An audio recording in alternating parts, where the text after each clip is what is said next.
Welcome back, ladies and gentlemen, to your second match in this IG doubleheader for Beyond the Summits World Tour. I am LD of dotacommentaries.com, and, well, this is game number one, IG on the Radiant, MUFC on the Dire. For IG, we saw them take their first series against Mouse Sports rather convincingly, but here they are. They drop a grueling best out of three to DK, and that's really the only way to put it. It was a best out of three that went to 3 games, and DK take that one, and a rather long, drawn-out end to the conclusion, sort of finale to the whole affair. And on top of that, I mean, IG, they had a remake for game 2, so it wasn't really 3 games. I want to call it 3.5, maybe even upwards of 4. I mean, it's 4 full drafts to work with, so it's pretty exhausting, and they were eager to get this game underway. So what do we have here for MUFC? Well, they dropped their series up against DK, but they did take down Mouse Sports convincingly 2-0. Both of these teams 1-1. Whoever wins this is guaranteed to advance. Whoever loses this may have a tiebreaker with Mouse Sports, who are 1-2 in the group. And I think Mouse Sports actually pushed some of those series that they lost to a third game, which means that is one of our first tiebreakers. And oops, got to turn my speakers off there. So anyway, what are we going to see in this draft? Well, for IG, they ban out the Chen. Enchantress still available. Very smart ban here on the Chen. I mean, always a strong hero, but especially against MUFC, they love to have lane on that jungler, whether it's the Chen or the Enchantress. And Chen is really the scarier of the two, generally speaking. And I gotta say, for both of these teams, there's still some signature heroes available. The most notable to me is that Ferrari's Invoker is in the pool. Of course, Lycan, as well as Darkseer, two of the other really strong powerhouses, Leshrac on top of it. There's a lot of options for both teams, really, and we'll just have to see which direction they want to go. As for MUFC, we'll have to see what direction they want to go, but I will say, by nature, they're a very aggressive team. They like to go for heroes that can get kills early on, and use the pressure and success of that early game to snowball from there. Whereas for IG, they're kind of similar. I mean, for IG, I think the pressure comes more in the form of pushing, maybe a little bit less focused on tower kills, or on hero kills. But either way, both of these are fairly aggressive teams.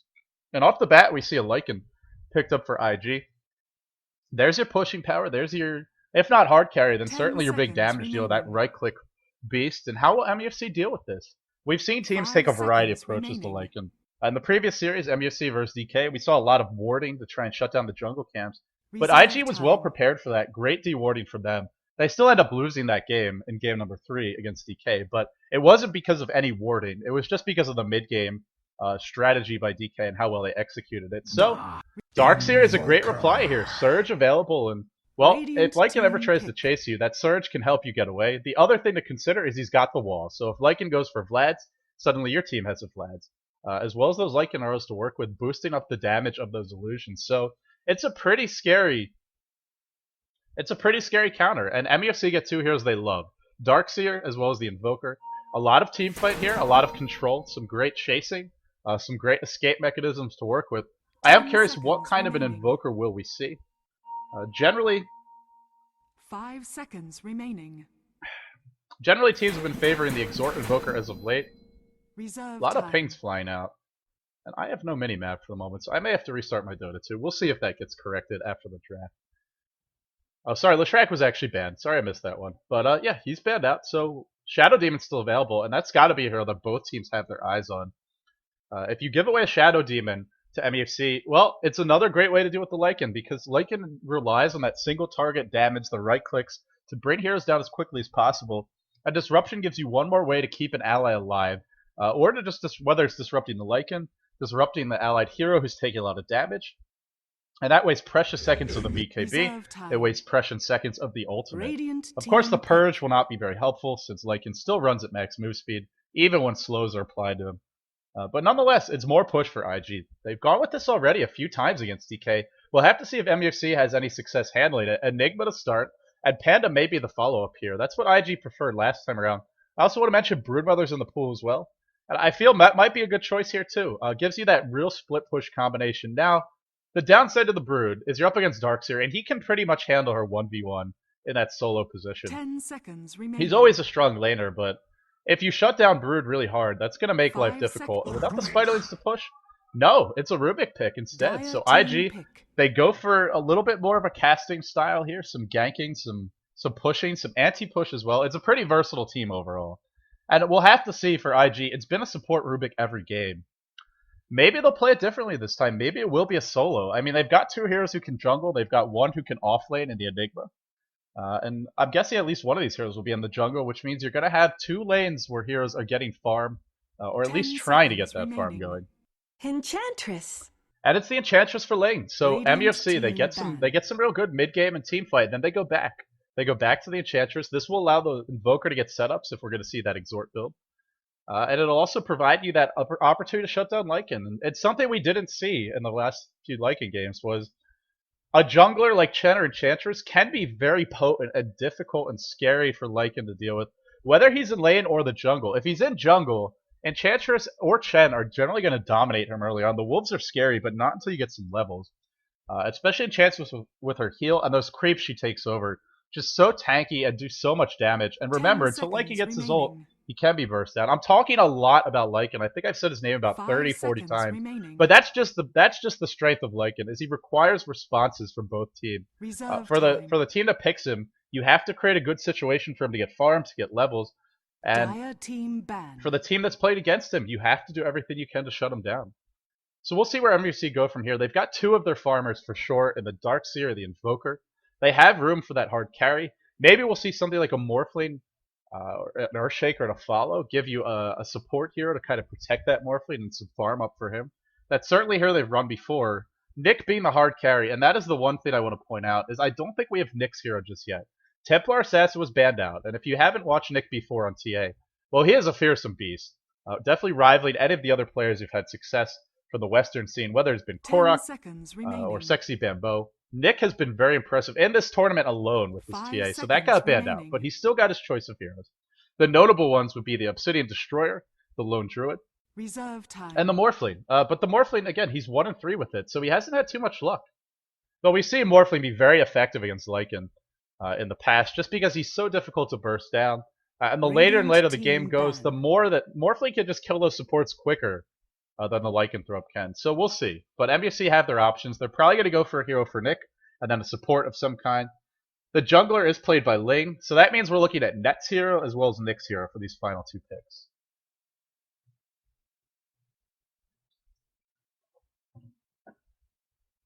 As for IG, what direction will they go? The last game we saw them play, they had a Lycan. They had a lot of big team fight. I believe it was a Beastmaster, a Tidehunter, and a Puck. That was their selection of heroes. They went for a big team fight combination. They were up against a Rubik, though, and Ravage got stolen 2 or 3 times in a row. There was a BKB picked up by DK's Rubik player, and that ultimately cost IG the game. So instead, this time around, they don't go for the Tide. They pick Rubik, and they ban Tide. And it makes sense. You don't want to give away a Darkseer, Invoker, and another big teamfight hero, especially Tidehunter, because as far as those teamfight heroes goes, he needs the least out of all of them. You can play him as a hard support, just get boots up, maybe a wand, and walk around and be very useful with your Ravage. If you get farm too, he'll appreciate that as well. Reserve time. So we'll just have to see. For the moment, MUFC really taking their time here, biding their time, might I say, with these bans. The bonus time for IG, they were down to 2 seconds. I didn't even notice that, but wow. They're really deliberating here. This is a very slow start. And it's funny because to me this is the exact opposite of the kind of pace we're going to see when the game kicks off. Like I said, MUFC, very aggressive team, although they've got 2 mid-game heroes. Still look for them once that mid-game hits to be played very... I mean, not suicidally, but they'll be looking for the kills. That is for damn sure. And for IG, it's going to be team fight, but this time it comes in the form of a Sand Cane. Burrow Strike, very spammable stun, and it's one of the advantages Sand Cane has over a hero like Tidehunter, is that he can use a stun multiple times in the fight and still lock down multiple heroes. They need the lockdown because as we look towards MUFC, they have Surge to keep heroes safe, to get them away, as well as a great combination here, the Epicenter, the Black Hole. Big wombo combo opportunity. Dare I use the phrase already. That may become a cliched phrase if I cast long enough, but it's just so damn good, man. I just can't help myself. Just rolls right off the tongue, you know?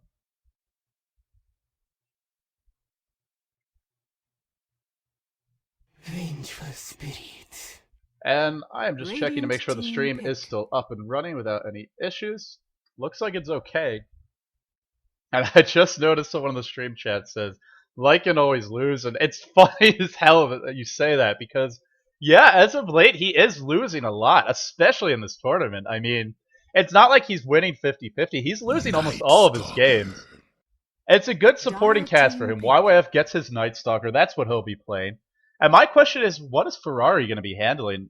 I'm guessing either the Sand Cane or maybe more likely the Rubik. I think it will be the Rubik for Ferrari.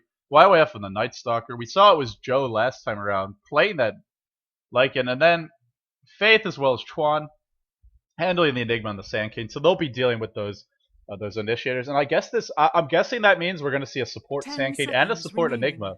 So the two big team fighters are probably not going to get much farm. That's just my guess, though. Of course, Ferrari could play the Sand King. I mean, even the Enigma, I guess, is a possibility. It's normally not what he plays, Reserve time. As we look towards MUFC, they pick up a Vengeful Spirit, so there's your answer to the Black Hole. As long as she gets the levels, you always have Swap to help deal with that. But it's a squishy hero. It's not a mobile hero. And against IG, they have great initiation range, and there you go. That's what Nick's going to be playing. Every damn game of MUFCs I cast in the previous series, I kept on saying godz. I really think Clinks would be a great choice here. Godz. Clinks is an option, and he's like, man, you love that Clinks. The stream chat was even flaming me. But guys, I was not off the mark. MUFC go back to a staple of theirs. That is the Clinks. Look at MUFC's lineup. They start off with what looks to be maybe a big team fight combination, but in the end, they go for gank. The only team fighter here is the Darkseer, and to a lesser extent, the Invoker. But what they give up in team fight, they gain in great early game. The laning phase is going to be very scary for MUFC. We'll have to see how they want to lane it. I'm guessing Clinks will be getting that protected farm up top, Invoker towards the middle lane, and probably Enchantress and Vengeful Spirit roaming around, maybe farming the jungle together, going for the picks here or there, and then Darkseer in the off lane. That would be my best guess here. If they want to run something more offensive, they could maybe, I mean, I think it's their best choice. They could try and run the double jungle offensively instead of defensively. It's an option, but that first scenario, I think that's what we're going to see out of MUFC. So, for MUFC, TFG going to be playing the Vengeful Spirit. Nick playing the Darkseer. It's going to be, whoa. Okay, we have some major role reversals here. Nick, normally the hard carry player, he'll be handling the Initiator. Ling, normally the jungler. He's going to be handling the Clinks. And Sharky, normally playing that support role or semi-carry position. He's on the jungler and the Enchantress. And the support player is the Invoker. And for a second there, I thought I was going to see Remake come out. Maybe they selected the wrong heroes, but no, they have not. So MUFC, they are changing things up. They're experimenting. And this is a great tournament to do it in. Get your practice now because the International is coming up soon. MUFC have to be in top performance by the time that arrives. And for IG as well, some unusual heroes. Actually, this makes sense. Chuan did play the Rubik last time around. For battle. Just so many players, so many games. Sorry I can't keep them all straight sometimes, guys. But yeah, Chuan played the Rubik round. And Rubik to me is like Invoker, where you just have one guy who handles that role. Because it's such a specialized kind of hero. Sure, I'm sure everyone on IG is competent at the hero, but they probably have one player who's just a little bit better, a little more refined, and that will be Chuan. So he'll be handling the Rubik. What does surprise me though is that for YYF is not playing the Night Stalker. He's feared throughout China for his Night Stalker. This is even times we'll see him getting Night Stalker respect banned, which is something the Chinese generally don't value this year, especially back in Dota 1. It's not something you see a whole lot of picks or bans on, but up against YYF, it's very frequently banned. So a bit of a change up. Ferrari on the Night Stalker, which means this will be the core farmer here, along with the Lycan for IG. YYF going to be handling that. And Sand King, as we look towards Joe, he will be once again playing the Lycan, and once again saving for Sentry Wards. We saw it last game, we are going to see it this time around. Faith on the Enigma will be playing that support role. Sentry Ward, or Observer Ward's already picked up, rather. Well, what do we have for lanes? Nick's headed towards the bottom lane. TFG, as well as Sharky, maybe looking to make a delayed entrance into the enemy jungle, but for the moment just hiding here in the trees. Perhaps protecting Net against an early gank. Net going mid as the Invoker, saving. It looks like he is going for a bottle. Normally with Invoker, we either see a lot of stats, and maybe if you're playing that Exhort style build, just to kind of give you some extra HP, because you go for Exhort early, not Quas, so your strength will be low. And then you go into your boots, and then maybe something like a Magic Wand towards a quick Force Staff. That's generally what we see out of the Exhort Invoker. As for the Wex Invoker, we often see Blades of Attack, a single branch, and tangos, and then rush your phase boots, get that move speed up, get some damage going away. And Ling going to be playing the Clinks, headed up towards the top lane. The battle Man, I'm still there's so many players not in their standard roles, but here we go. Skirmish over that bottom room. Nick wisely has not selected a skill yet. TFG, 2-hero Burrow Strike to start things off, but he will be forced back, and here we go. Magic Missile going the other way. YYF looks to be absolutely dead. Caught out of position, used the invis route, will pay for his life, and I said I expect aggression. I guess I was right, guys. Already, Nick picking one up. He's 1-0. Or sorry, Sharky got the last hit, so that means really quick boots for him. Only 50 gold away, and that means he can dive towers, he can look for early kills. Over towards the middle lane, it's Net playing the Invoker, still has not made a skill choice. I think Exhort is probably the way to go here, especially with that early kill.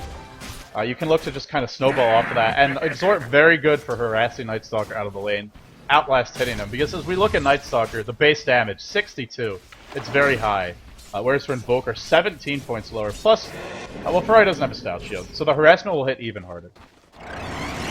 Up in the top lane, it will be Ling, laning against Faith, and as strong as Clinks can be at harassing, I gotta say I think Faith might actually have the edge here, especially in those early levels. So let's get our last hits and denies up. There we go. Now, Idolites just do a lot of damage, Clinks is very squishy, and then if you ever throw Maleficus out, it means you get a couple of volleys of attacks. Your opponent gets nothing. No! Net opts for Quas, so they want a Wex build on him from the looks of things. And this will give them that really potent mid-game. Chuan trying to damage down this backstab, and MUFC, we saw it in their last series. They kind of took a page out of Orange's book, going for the early backstab on the creep wave, going for the quick towers with Enchantress, Darkseer killing things off. YYF not really prepared for this. He's only level 1. Burrow Strike is his only escape mechanism. Chuan will take a fall first. Burrow Strike in. Not going to be enough, and now YYF hits level 2 off of that creep kill, but the Ion Shell, then the Tornado, he just explodes! Whoa! And then meanwhile, middle lane, some damage going towards Net. But this bottom lane, oh my goodness, this is how MUFC love to play. Just such aggressive play. And IG don't seem prepared. They don't have an Earthshaker. They don't have any great defensive heroes in this lane. There's no Shadow Demon. There's nothing to deal with this kind of aggression. And look at Nick, level 4 already. Oh, for IG, they may need to make some adjustments relatively soon. Because as things stand, I'm not sure what you do, though. Because Ferrari's not going to be able to offer anything until the first night. We actually see Joe comes out of the jungle. I think he's been farming in the enemy jungle since this ward was placed. He's a little bit afraid of the roam from Sharky. This is the power of the Enchantress, by the way. Mentioned it in the pregame. Is the amount of pressure you can put towards the Lycan. So instead, IG go for the trade, and I like this adjustment. They're going to pressure the top tower. Clinks can't do much to stop this push, so we're going to see a tower trade. YYF doing his best to kill off the creep wave. Sandstorm Dire's top tower is was under picked up at level 2. Has not skilled a third point. I think this is one of those rare situations where you want 2 points in Sandstorm, and indeed, that's what we see. He needs the reduced cooldown. He needs the additional damage against the creep waves. Do we have Sentry Wards for MUFC? We do not, so he may be able to hold on to this. Nothing on Sharky either. 1,000 gold. Whoa. He's getting pretty farmed already. The YYF will not be able to stop the push. The trade is attempted, but it's not in time. And in comes Joe, looking for Ling, just trying to do some damage. Not really going to find it, though. And TFG, he wants YYF. Burrow Strike in. No points away from Terror. And this is just a sign of how aggressively MUFC want to play this one. In terms of the tower pushing, you always see that early point of wave because it gives the minus armor really good for getting hero kills, great for scouting. But if you just want to push a tower, minus armor does not affect the tower. What you want is the damage, and you get that from the aura. So it's a great adjustment, and it's also very telling about MUFC's style this game. IG looking for the trade up top. Clink's not really able to defend it either. In come the TPs, Sharky rotates back, and now Nick has free reign over this bottom lane, and Sandcade is going to have a horrendous time here. He approaches the creep wave. He doesn't have any points in Caustic Finale. He doesn't really have he doesn't have that many points in the Burrow Strike either. It's only level 1, and that makes this 1v1 pretty much impossible for him. It was a good early adjustment to deal with that push, but now that it's a 1v1, it feels like it's not the right choice. It's not really his fault, but it's just not working out for him. Windwalk from lane. Look how slow he is. Only a level 1 Windwalk. He does have a point strafe though, and in they go for Faith. Sunstrike. Magic Missile. Bursting him down. Netted up. Sharky gonna take a fall. So many volleys. Just so much damage from those Eidolons. It looks like the chase is over. No, TFG getting caught out by the Wolves. They are a bit faster. 400 gold. Will they be enough to bring him down? Doesn't look like it.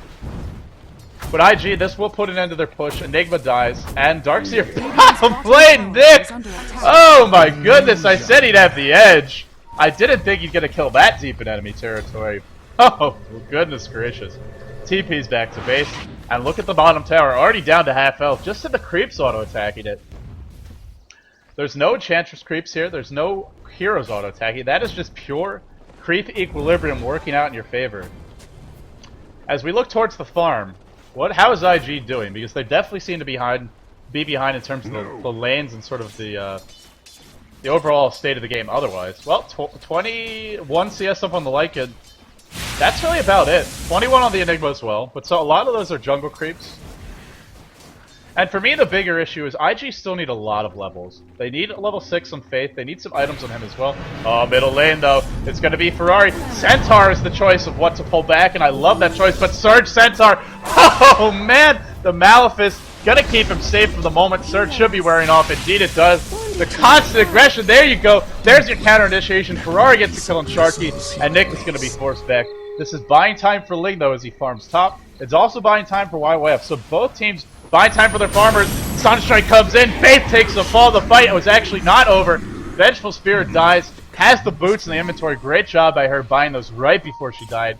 Take notes if you're a newer player. Always spend your gold before you die, and that way you don't lose anything. But in comes Nick to the bottom lane. Back for more from YYF and a level 4 Iron Shell. YYF cannot stand against this, and we're going to see him just back the hell up, and that's exactly what he needs to be doing. Sharky only level 4, so despite having that great early push, he's not getting quite as many levels as you would like. And that's the downside for him. He doesn't have impetus. That's going to be a big damage source for MUFC. Ling, Oblivion Staff up for him, working towards the Quick Orchid. Still a ways away, though. Radiant's top tower is under And I actually thought Net was going to go for the Wex build because he started with Quas, but in the end, never had a chance to look back at him, but he did go for Exhort. We saw a couple Sunstrikes, and it fits in better with the aggressive playstyle. Wex really would have surprised me, but the early Quas picked up just for the laning presence. Sharky gets nuked, but there's your heal, and not going to result in a kill. So far, Ferrari, a minute into this first night, a minute and 20 seconds actually, has not really found an opening. Urn picked up Bottle and Boots, has all the basics. But you don't get these items to farm, you get them to get kills, and that's what Ferrari wants. We'll have to see if he can find it, though. He's not so far. Grouped up mid, auto-tagging some creeps, and Joe as well. Very denied. Look at him. Ring of Basilius, Ring of Health, or Ring of Regen. No Mask of Death. No Vlad's picked up just yet. He is way behind in terms of farm. And where is he going to find it? The jungle is not really safe because Darkseer can always be there, transition it. Clinks can be missing off the map. Enchantress can punish you if you go there, so he's stuck in the lane and he's splitting experience to boot. Middle lane gets pushed out, and now he'll go to one of the few camps. These are the two camps that are safe. This one here, and then this one to a lesser degree. I'm not good at drawing circles, apparently. little about me there for you. But yeah, that camp not entirely protected. So how are we doing in terms of our gold graph? Well, it's a bit over 2,000 in terms of gold and experience. Big lead for MUFC. IG definitely have the tools to come back. They have some heroes that are great at flash farming. The Lycan, as well as the Enigma. Even the Sand King not going to be too bad. To me, they still have some problem points, some concerns, and it's just the lack of items. They need levels, they need items in all these heroes. We saw when Chuan got farm on his Rubik. He's been a lot more effective. When he doesn't, he really struggles. And it's not Chuan's play, it's the nature of the hero. You're just a squishy guy, you're up against a lot of burst damage, a lot of gank. And some decent lockdown, so you need as many items as you get your hands on. In comes Nick on the bottom lane. Once Joe actually could have made it go there. There was no ultimate up for the Lycan, but in the end he chooses to back off. And here comes your split push in the top lane. Ling, second Oblivion Staff, not too far off. There's the quarterstaff, and he's getting pretty close. I would say at this rate he's going to have that Orchid around 13-14 minutes. The average or sort of good timing is 15. Here we go. Burrow Strike. Initiation on the Nick. Silenced up. Cannot surge away. 4 heroes committed, but they get the kill, and here comes the trade on the top lane. Tower is breached. Should be brought down quickly. There is a glyph, but using it here, probably not worth it. The tower's going to die anyway. Net continues to hover around mid. 4 staff not far off. IG looking for a trade of their own, but as they go for this tier 1, the tier 2 is going to start taking some damage in the top lane, so we'll have to see who brings the tower down fastest. MUFC is starting to chip away. Bottom glyph is forced. Glyph is now down. IG still have their glyph available. They use it now.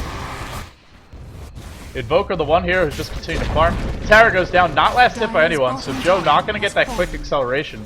Oh, bottom lane. Ferrari charges in. He wants TFG. There's the heal. Earn to follow. TFG taking some damage. The black hole on 2. But Faith taking big damage from lane. He'll go down. Burrow strike in. YYF on the back foot. No, he turns around. IG gets 2 for 1 at the expense of an Enigma Black Hole. The Sunstrike doing what it can, but it's just not enough. And Net now on the hunt for Joe. Out of mana. Getting fairly close to his Vlads. This is a very bad time to die for Joe. He tangos his... Actually, sorry, he Quelling Blades his way through, but now he's dead. No chance for him to escape. Ion Shell Cold Snap. Cute little combo here from MUFC. They get the kill. Good trade-off. So 2 for 2 in exchange for a Black Hole. They get a tier 1 top in exchange for a tier 1 bottom. Overall, a very even exchange for both teams. The one big thing is that a Black Hole was used, so that's on cooldown. It's not that it was a bad decision by IG, it's just that now they don't have it to work with. So MUFC have a little more flexibility. 4 staff up on Invoker. And he's not going for the double Forward Spear. It's 2 points in Exhort. We might see him go back for them now, but he didn't start off that way. We saw last game, it looked like it was going to be a double Forward Spirit Rush. Some indecision by the Invoker. In the end, although he made it work ultimately. That one was being handled by Super for DK. Top lane, YYF looking for the opening, Burrow Strike to start, silence to follow, and he's dead. Ling just gets brought down, and it's a really crucial time for him not to die. He was, I want to say he was 200 gold away from the Orchid. Oh my goodness.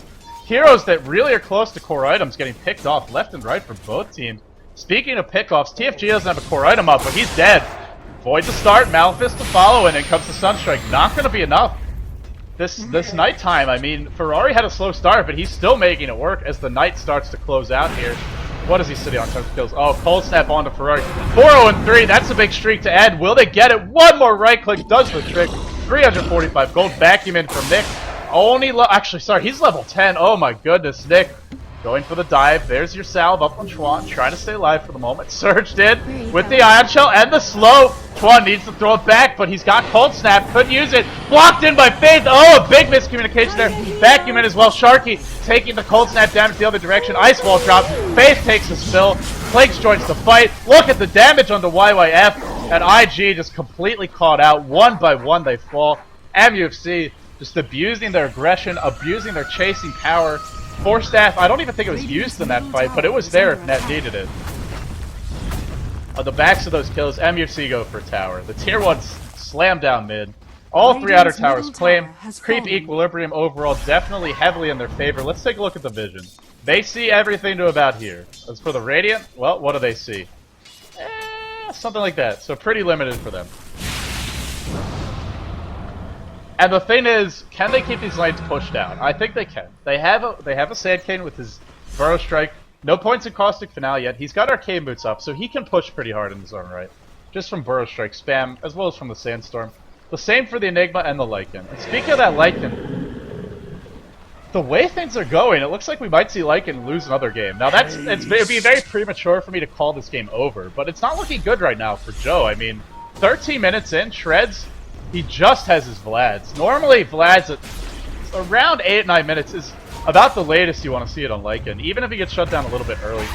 Wave of Terror thrown out by TFG. He's only got 2 points of Magic Missile. Vacuum in on Faith into the wall. Where's the follow-up? Magic Missile is going to hit on Faith. Burrow Strike in. Where's your damage? Oh, there you go. Too much right-click. YYF gets caught out. Impetus flying through. So many big range damage dealers here for MUFC. And with Darks here to set everything up, they can have some great initiations. I think I heard a Sunstrike. If there was one, it wasn't going to hit. It didn't hit in the end. Nope, no Sunstrike. They get the tower, deny mid. And that means 500 gold not going to the pockets of IG. And that's why we see ourselves right now with a big lead for MUFC.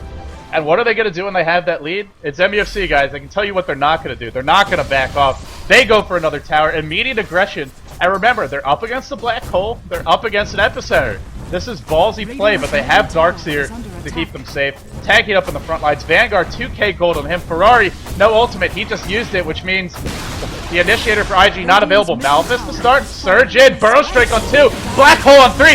Immediately canceled. The Orchid does the trick, and now Faith runs away. Epicenter by YYF. Night Stalker gets a kill. Will it be it? It doesn't seem like it's enough, though. They just get 1 kill. Black Hole and Epicenter. And in the end, Sandcade falls. I think I heard a buyback. Yeah, the Darkseer buys back. He goes for Joe bottom. Joe TP's out, barely in time. And that was not supposed to be a smiley face. That was me hitting the wrong keys on my keyboard. Oh boy. But MUFC, I mean, this is how they like to play. And this is why we saw the Chen ban. It's because IG have done their homework. Chen is a strong hero in general. He's also a great counter to Lycan, but I think more specifically, it's a hero that MUFC know how to use and abuse. But they get an even more aggressive jungler in the form of the Enchantress, and they've made it work beautifully. Look at Net, the body block from Invis. Chuan has to know something's up. This is just an outrageous body block. Ice Wall, there's your silence, and Chuan melts. No chance. For IG now, how do you deal with this? The Orchid, the Force Staff, the lack of towers. Well, you need the core items. You need BKB. You need, whether it's on the Lycan, at least on maybe the Enigma, the Night Stalker. Night Stalker, the only one who's going for one yet. You need your Blink Dagger and Sand Cane. He's still far away from it. MUFC going into Roshan. Okay, 5 heroes alive, but they know the Black Hole's down. They know the Epicenter's down. It's a great time to do it. For Chuan, the openings have just not been there. And this is what we saw in his first Rupert game today. He didn't have a good time early on. He didn't get a whole lot of farm. And then when that mid game hit, there was too much burst damage. He just couldn't stay alive. Unfortunately, there's no shapeshift for him to steal. We saw him really take advantage of that last series. And shapeshift is one of the best ways for him to stay alive because of that permanent haste. Still, for MUFC, although they have a significant lead now, they cannot just sit back and farm. They can for a certain point, but eventually, as we look towards IG, IG's team fight is pretty out of control. Black Hole, Burrow Strike, Epicenter, Rubik stealing some good spells. MUFC's all they have is a Darkseer, and I say all they have. It's a big hero. It's the best hero in the game to have if you want to pick one hero for team fight. But by itself, I don't think it's really enough. The way that MUFC win this is the way they've started getting an advantage. Get those early pickoffs, go for towers. Use the Aegis of the Immortal to your advantage. Keep the map control up. Keep the pressure up on IG. Don't let Lycan get his core. Don't let IG split push. And that's why we see MUFC grouped up top. Drums picked up on Nick. Or excuse me, on Net. Speaking of Nick, he went for the mechanism. I thought it would be a hood, but this allows Enchantress to go for just some HP. Drums will be her choice after the urn. TFG, no items for him. TFG is very squishy. But that's okay. He can stand really far back. Darkseer can help keep him alive. And the siege begins. As for lane, BKB is his next item of choice. It's a necessity. You're up against the silence. You're up against a lot of disables. You need that BKB to be able to deal with what IG can throw your way.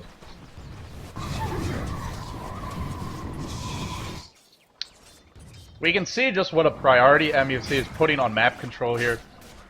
Unusual ward, but I like it. Especially with this tower down.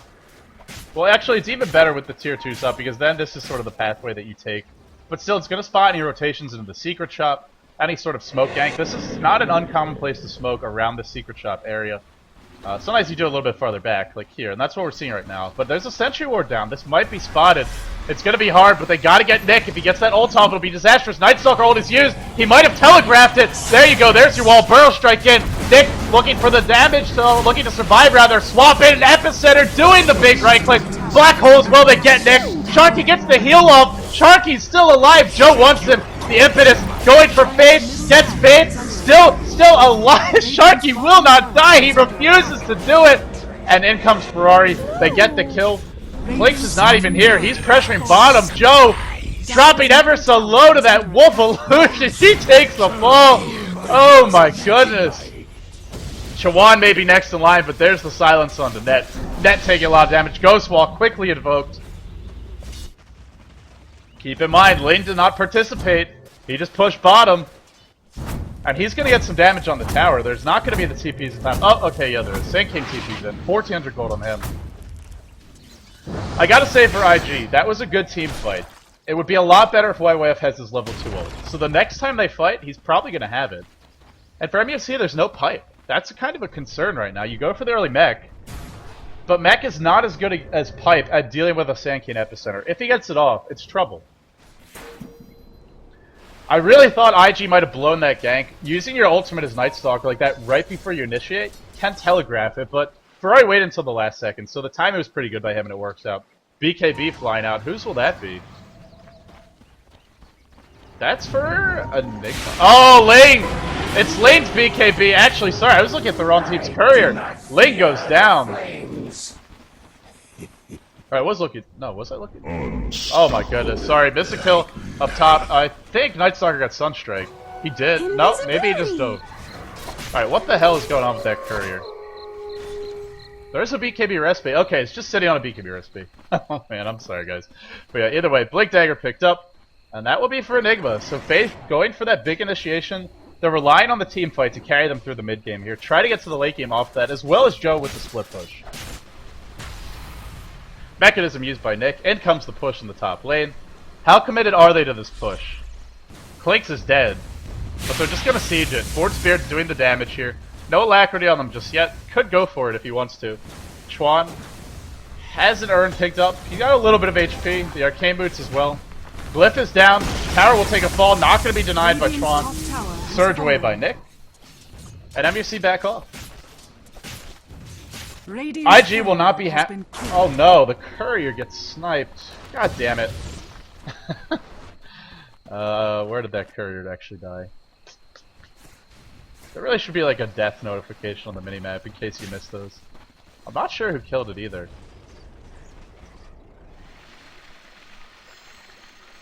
Dead for 2.5 minutes. We'll see if it had anything on it. I think it only had the BKB recipe though. Who was that for? Oh, it's for the Night Stalker. That's who it's for. Yeah, Ferrari's still going for the BKB. That's delayed for a little bit. But they're okay with it because it... Oh, they should be okay with it. The night's only just started. But it means until that BKB's up... I actually used the Zolt, so I think it's still daytime for a bit longer. Nope. Officially night has started. That's why he's spamming the ultimate.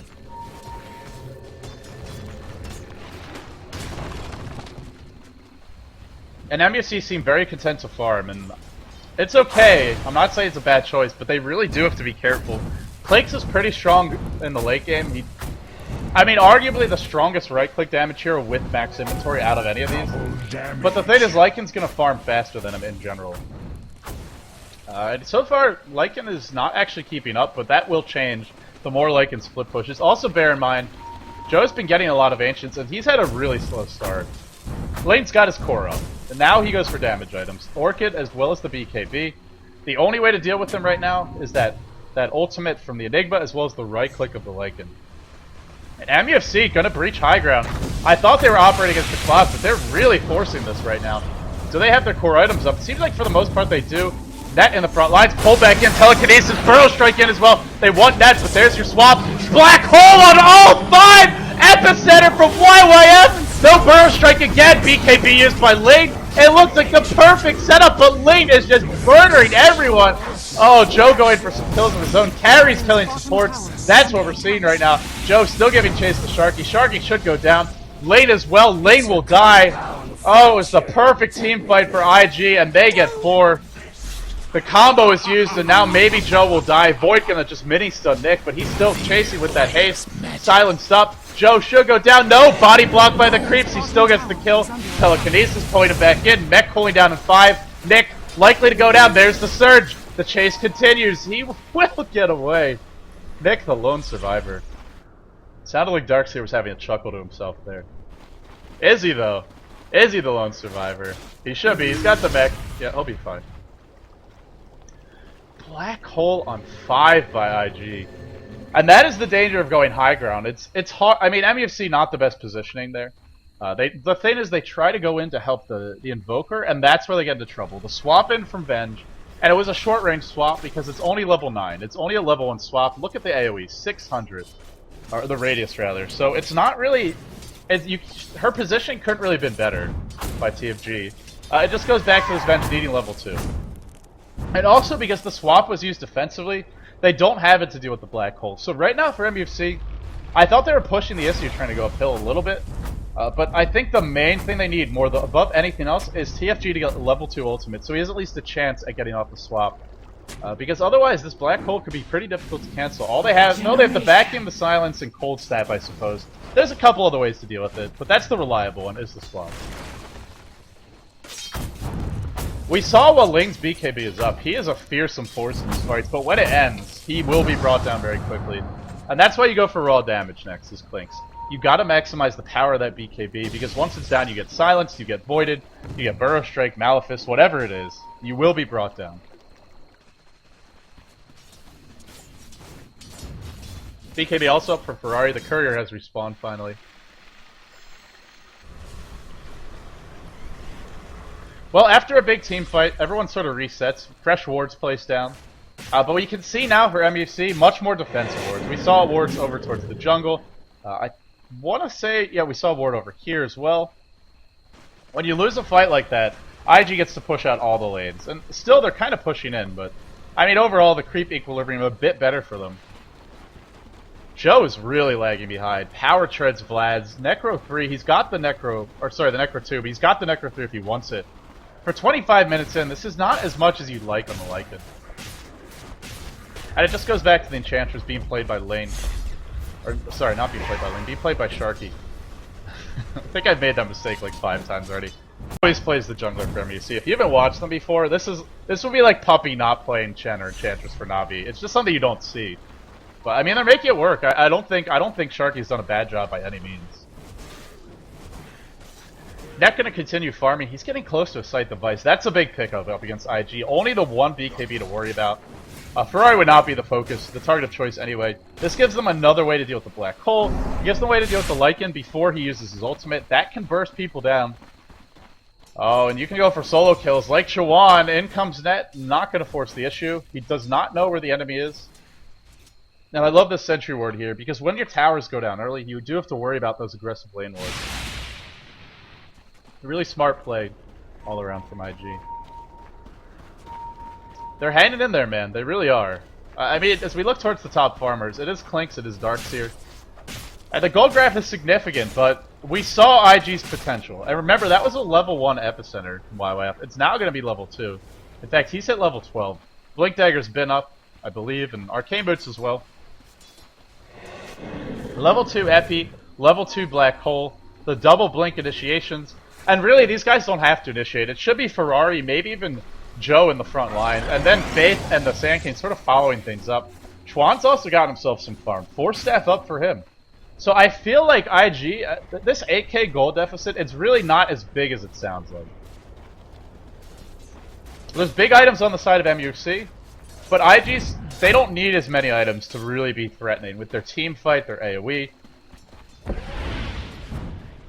And the one thing I would like to see for MUFC that I don't, again, I have to stress this, there's no pipe. You're up against so much AoE, so much nuke damage. Pipe is, in my book, it's mandatory, but they apparently don't agree with me. Darkseer is actually going for Aghanims, not opting for the pipe. This will help him stay alive, and by the way, he's got a gem. Will help with the Sand King, but mostly this is about map control, this is about warding. They haven't had a Sight Device up on Invoker. Another big pickup, but no buyback here for MUFC, and here we go with the posturing over the Roshan pit. The ward advantage definitely on the side of the Radiant, or the Dire for the moment. But the Radiant going to do their best to sort of negate that. Ward placed here. Everybody grouped up. They have to be careful though. Lane in the pit. They're going to try and force a fight. Nick waiting on the high ground, perched up, prepared that counter initiation. I hear a Sunstrike. Where does it actually head? Not sure where that one lands. Oh, maybe just scouting. Oh, lands right here. Scouting up on the hill. Okay, here we go. Big fight going to break out. Lane is the bait in the pit. Nick on the high ground. Not spotted, I don't believe. Actually, it's daytime, so he should be spotted across the hill. He's hiding pretty far back. They have to catch Nick. If Nick gets off his combo, that's really going to punish IG. Blink in by Faith, and that doesn't go. Just makes a blink into Eidolon. Well, there's a new creative way to use that. Chuan steals something. It's only Ion Shell. He really wants Vacuum. Vacuum will set everything up for IG. Or the wall, of course. There you go. Ultimate pop by Ferrari. He charges in. Then he backs off. The creeps are brought down. MUFC will beat a hasty retreat. And IG can bring down Roshan quickly. By the way, looks like Joe is not going to finish the Necrobook. He's going to go for a BKB, and I think this is the better choice, actually. Deals with the silence, deals with the scythe. In they go, though. Necrobook used. Nick Vacuum, maybe trying to get them up on the high ground. Scouting things out a little bit anyway. Sunstrike as well. Ferrari spotted. Roshan just melting. There's the wall. Dropped in the pit. Burrow strike in somewhere. Ling looking for the opening. BKB is used, but he's not right-clicking. They get Faith. Oh, a big pick-off here. Nick already used the wall. He's got the Vacuum. He's too tanky to focus. IG driven back. 2 heroes actually fall. The Sand King as well. Where did he actually die? Oh, he took a fall over here. So they went for sort of a flank and it was punished heavily. For a 5v5 fight over the Roshan pit, a bit chaotic, I have to say. TFJ 4-step in, magic missile used. They want Joe, but the 4-step away. Now they go for Ferrari instead. BKB fourth, surge on the lane. Now they're gonna back off. I'm a little surprised MUFC are going for this. I think you just back off. I mean, you've got the Aegis, but they want to force it now. Black hole is still up. Epi is still up. A dangerous time to push. MUFC are gonna force it. Maybe they'll back off when the respawns happen. Telekinesis pulls Nick in, wolves come out, Ling taking some right click, 3,500 gold on him, he's gonna win walk.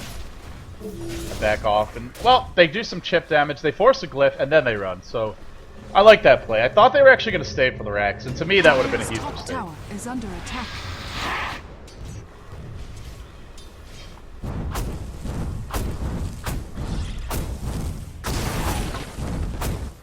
Well, if you're IG, you can't be feeling good after that fight. You're the team with the big wombo combo, and it's MUFC who are really getting the initiation, finding the pickoff. And that's the thing about running a team fight lineup. If the enemy can burst you down, catch you off before you get off those ultimates, it doesn't matter how good your team fight is, because you're never going to find those openings. Okay, so he decides to go for the Necro 3 in the end. Also 3,300 gold, and Joe is getting pretty big now. He's almost got BKB.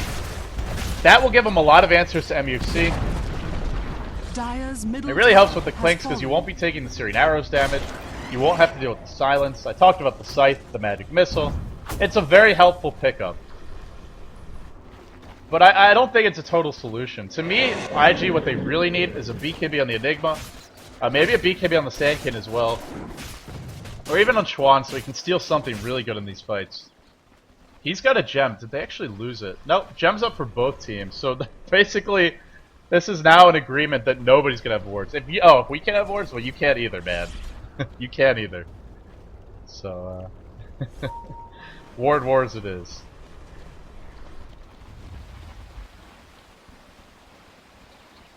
Very passive sort of turn to the game right now. Both teams just farming, playing keep away really. IG, are they smoked up? Yeah, it's IG. Every game so far this tournament, they've gone for these big smokes in the mid game. And they use it to try and get an advantage. They're baiting out Joe, but you can't bait that which is not seen. And at the end, they'll back off. MUFC forced the TPs back mid.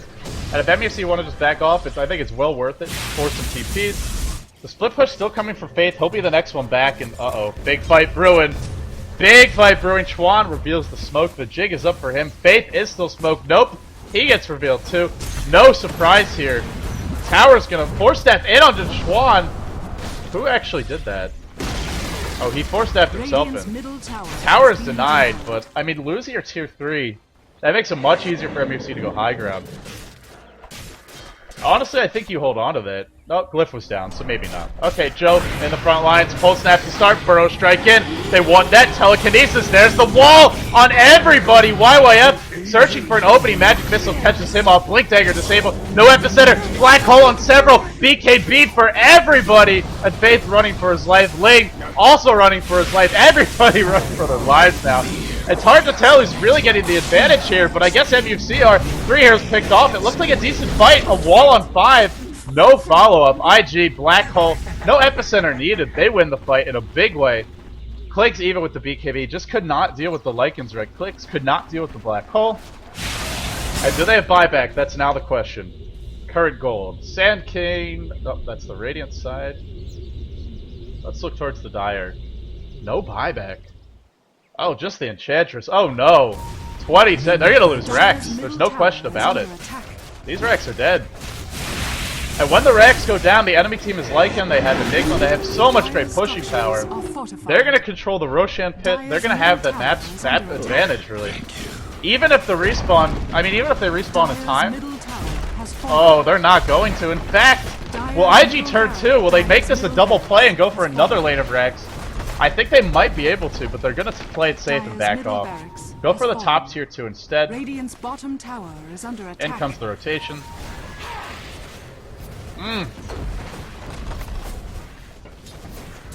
I have to say, I think the one big issue with MUFC right now is that Net is getting caught out in team fights. We saw it up top before. Venge tries to swap him out to save him after the initiation. And maybe it's just Net not used to being in this role for his team. I mean, I'm not saying Net isn't very capable of playing it, but it's not about what you're capable of. It's about what you're used to. Also, if you get in the support mindset, it can be hard to transition to sort of the carries mindset, where if you're support, you expect to die in these fights, and all you look to do is get your spells off, get your abilities off. Invoker has to live. This team needs him. That Invoker following up with the Darks here, that's where the team fight gets out of control. Wow, MUFC are going to force this again. Black Hole is cooling down, so a minute to go for that. Flip is up, though. That means at least a couple of seconds here will be available to delay this push. And Ling working towards the MKB. Force step in, vacuum in. He stole the vacuum. Burrow strike on 2. They want Nick. Definitely blast flies through. Ling held in place. He will burst down before he can do anything. And Joe is just out of control now. Nick taking the Malefice damage. Nick gonna go down. IG in firm command of this game now. TFG will get caught out too. Chuan stealing the vacuum. Just absolutely crushing these team fights. Chuan is not done. He wants more. He's out for blood. Net runs in for a regen. That was a huge blunder. Telekinesis pulling him back. Didn't even need the regen. There's your Ghost Walk. Oh, is he going to live? Vacuum narrowly missing. The TP out. No! They have it Aghanims, Net. You can't do that! And Net, the final one to follow. And IG are going to get another lane of racks off of this. Again, the buyback. It's just not there right now. GG. Go next, indeed. In fact, Chuan says go next.